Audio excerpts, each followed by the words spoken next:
Hi, welcome back to TV Studios. I'm John Roseman with Tonsorial Virtuoso. Thanks for joining us again here today as we go into episode 3 of the BALD FADE SELFY. Today we're going to cover a step that I call the magical step. This particular step enabled me while I was in the barbershop, I believe, to be one of the fastest bald faders in every shop I've ever worked in. So join us here as we once again take you a step further into this particular haircut that you see here. It's a bald fade featuring enough hair on the top to have a nice wavy look.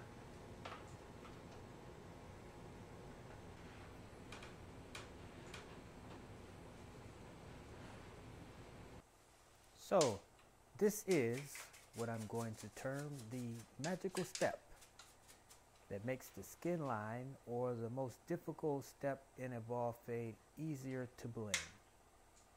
And as you see here, we're going to use a wall clipper. This particular clipper is the Wall Designer. And we're going to cut in a pattern starting at the temporal area. And in this region,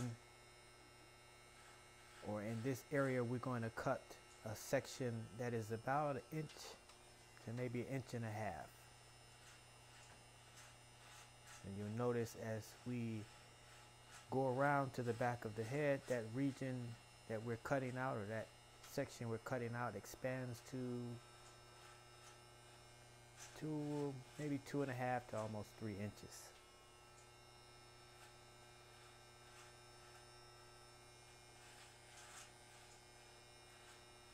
Now, one might ask why I've chosen this particular clipper for this step. This again is a clipper by Wall. It's the Wall Designer. And comparing it, for instance, to an Andis Master, which is a similarly designed clipper, I prefer the Wall in this application because it, number one, is a little smoother against the skin than the blades offered by the Andis Master clipper.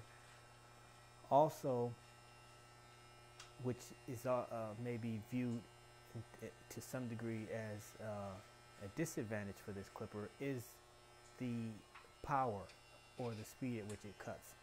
It's more forgiving than the Masters.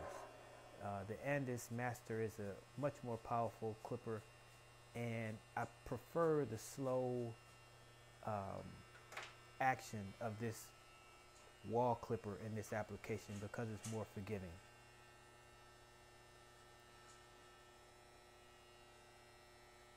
Now, by it being less powerful, this Wall Designer at times seizes up, as you will notice through this particular clip. At times this clipper seizes up, and when it does, you'll notice I toggle the lever, the adjustable lever, back and forth until the clippers begin to function properly again.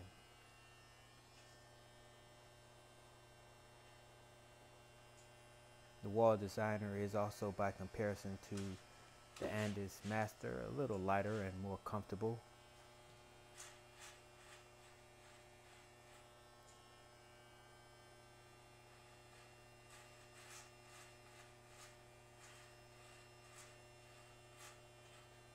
Now, what I'd like for you to bear in mind here is that this pattern is not intended to be understood as a standard for all bald fades, and this pattern can be varied for different effects.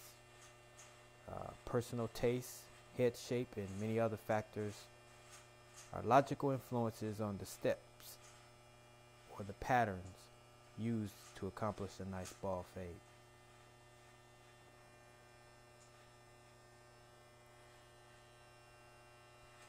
Part of the magic of this step is going to become more apparent as we move throughout the rest of the phases of this haircut. But here I'll kind of clue you into why it is particularly effective and efficient strategy for the ball fade. These wall clippers, I'm cutting the hair with the lever closed so that they're cutting at their closest position without being manipulated or adjusted.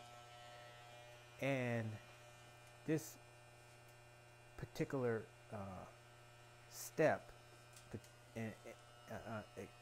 especially how we have allowed significant real estate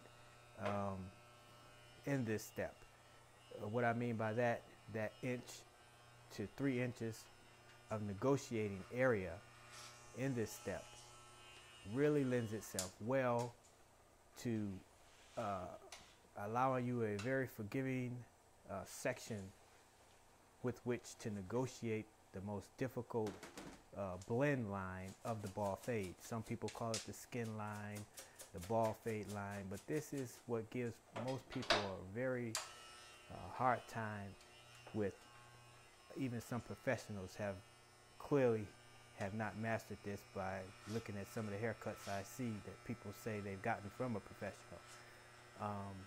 But this makes it more doable, and in the shop it made it possible for me to accomplish ball fades much faster than most barbers that I work with. And to be honest with you, I've never really even shared this secret with many other barbers. So consider yourself privileged, if you will, to get this particular tip. So it's much easier to negotiate this and isolate this difficult step and phase of the ball fade, the steps following this section are much easier to blend out. In other words, the steps going towards the top of the head, as you'll see more apparent, which will become more apparent in later videos. You'll see that those steps are much easier to blend than this particular region that we're working in now. This is the most challenging and difficult aspect, and I've watched students struggle with this even while I were in barber college. So yeah, this is why I call it the magical step. It saves a lot of time and allowing yourself plenty of real estate, as you see that one.